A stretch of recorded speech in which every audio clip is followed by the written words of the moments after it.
From MLU headquarters in Philadelphia, this is Cleats and Cufflinks. Okay, let's start with this article by Tiina Booth. Now, it starts off, the title of the article is "It is Time for a Compromise." Mm-hmm. And she has the logo of USA Ultimate and the AUDL and the MLU up there. Yeah. And basically, I can't help but notice, Tina, you listed us last in that. Yeah. Just in come on. from left to right. Yeah, I mean, it's not alphabetical, no matter which way you do it. So in there is a picture of a Whitecaps dad. So he's wearing his Whitecaps shirt. She's talking about how at their clinics that people were just covered in Whitecaps gear, and that not covered in club gear. Right, that's kind of the first part. And she says the problem is that we know we do a good job of marketing. The leagues do a good job of getting the word out there. And she's basically saying it would be a whole lot better if we all worked together than if we didn't. I got it right? Yeah, so I think the overview of her initial point is that because the pro leagues and, particularly what we do, which we can speak better to, are so fan-focused, it's inevitable that younger players who are beginning to play the sport and want to be fans of the sport are going to identify with the players in these leagues and, with our players. And she speaks particularly about the Whitecaps, who do a great job of doing clinics and getting out to the community. And her point is that this doesn't have to be, from what I understand, it doesn't have to be a problem. It can be, through cooperation, we could use that ability combined with USAU's reach, which is more across the country, to develop youth programming and to further the growth of Ultimate. Yeah. And I think she makes good points.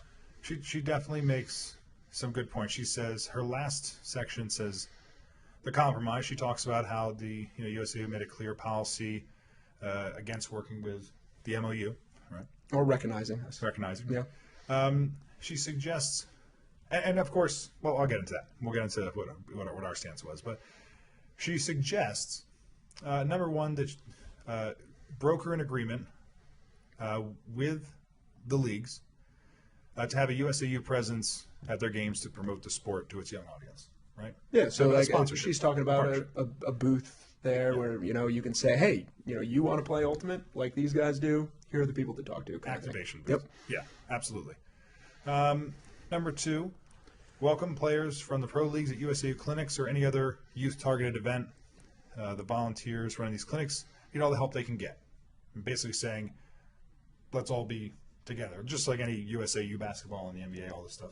Yeah, it's weird because that's the thing I thought when I was looking at this. It's so what she's saying here is such a simple thing, and it reflects the relationship between any other pro league and its national organization. Yep.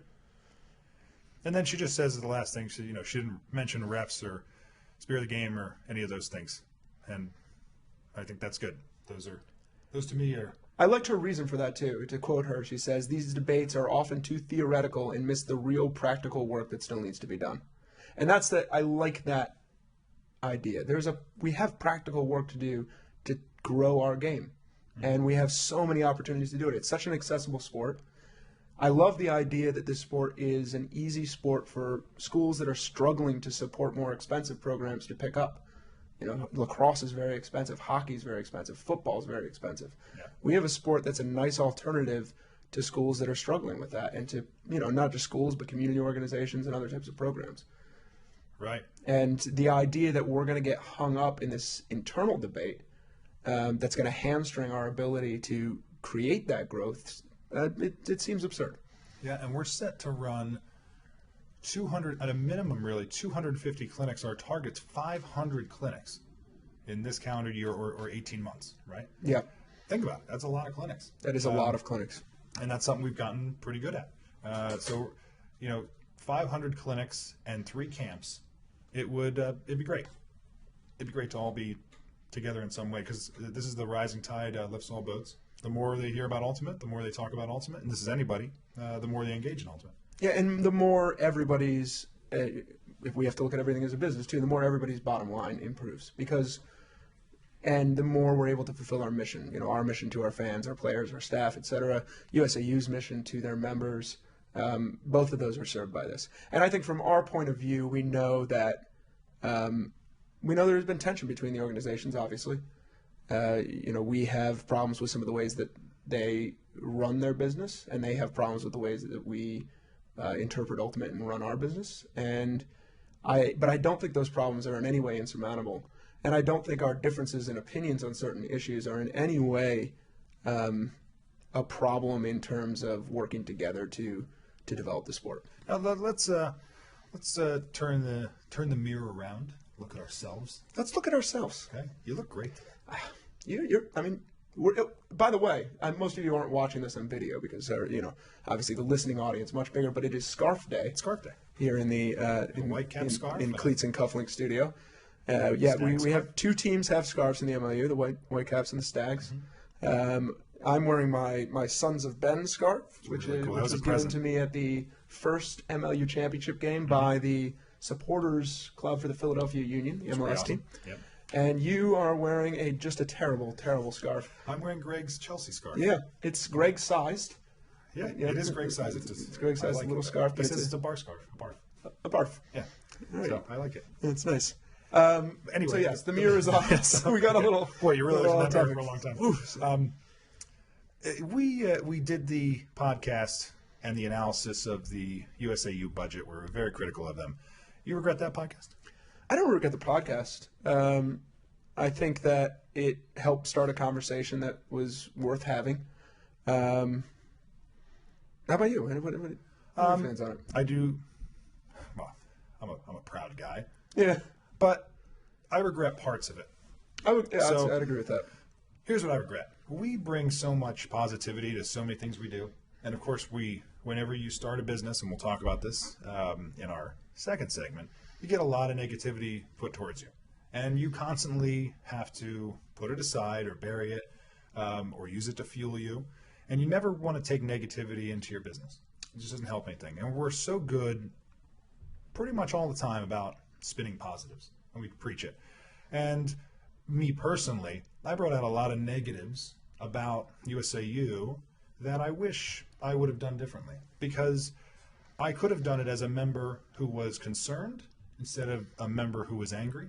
Right. And I could have done it as someone who wanted to partner with them, and instead I came off and bullied them a bit. I'm not a fan of that. Right? I attacked them. So this year we're going to do an analysis of their budget again, because they're a 501c3, so we can do that. And we're gonna talk about the positives and all the things they've done well. We're going to talk about the things we have questions about, and it's going to be in the positive. It's going to say, okay, we'd like to know this. Here's what, as members, we want to see it help it grow, and here's what we're concerned about as members. But here's what we think you've done great, because this is about being positive, and that's where I want to go forward with them. And I think I'd like to add something to that as well. I think one of the things that maybe didn't get enough focus either is where are the areas where ourselves or other organizations can step in and provide help. What are the things that we can do as members and as people concerned with the sport to help bolster areas where we see they need it. And I know that one of the things that we brought up and we talked a lot about was the membership, the number of people who are members and the growth of that membership. And I think, hearkening back to Tiina's article, we can provide access to a large number of people who might be interested in becoming members of USAU, and we can help work with USAU as best we can to even increase the benefit of that membership. I can already think of some great ways we could work together, and frankly, that's the last thing I want to put in here is I would like to work with USAU. I think it's better for the sport, it's better for both organizations, and hopefully they're going to be willing to revisit their position on that. And I think you can take it from us that our position is a willingness to work together and figure things out. I like the way you said that.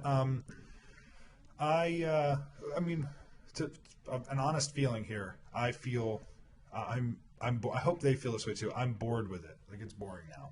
Yeah, we've kind of been standing on our soapbox talking about what we think, and then they talked about what they think, and I feel like we all look like a bunch of. I'll be honest. I think we look like a bunch of kids.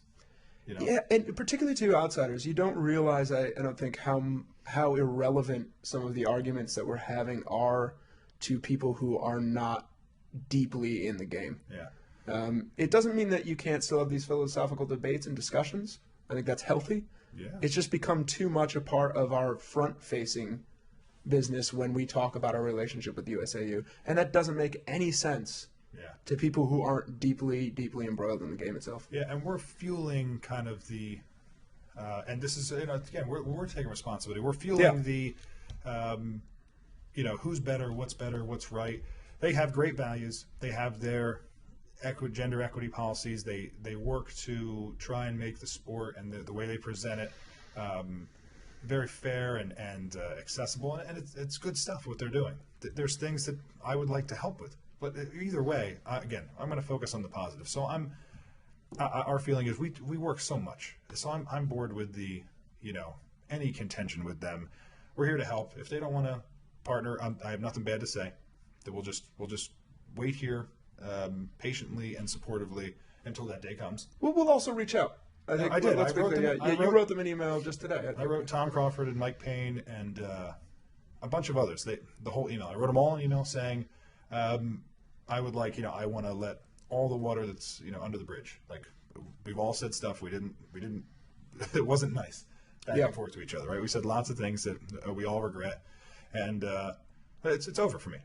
It's over. There's no more negativity coming from me to USAU. However, I will still, as a member, I will still be critical, but I'm going to be critical in what I think is a proper way. I'm allowed to ask questions. I'm allowed to raise points. We're public figures. We're allowed to say things about an organization, but it won't be in the way we did it before. It'll be in the, here's what we think. What are the fans and members out there thinking? How can we help? Yeah, I would agree. So thank you, Tiina. 2 eyes in Tiina. 2 eyes. I like it. You can never forget her name because you don't forget it. Exactly. It makes me really want to name somebody. My daughter Tiina. Like, can I rename a daughter? Yeah, I mean, you can. She's 5 months old. Oh, yeah, you're fine. As long as it's under 6 months. That's the rule. That's the rule. Okay. Thank you very much for your article. Thank you for having, the leadership stance and role to step out there and say something. And you got me to write USAU an email and really just come to grips with how we'd acted and say, okay, it's time to be better. So I really appreciate it, Tiina, and hope to see you at a Whitecaps game. Indeed. And go read Tina's article. Yeah. It's on ultiworld.com right now. It is time for a compromise. Get out there and read it.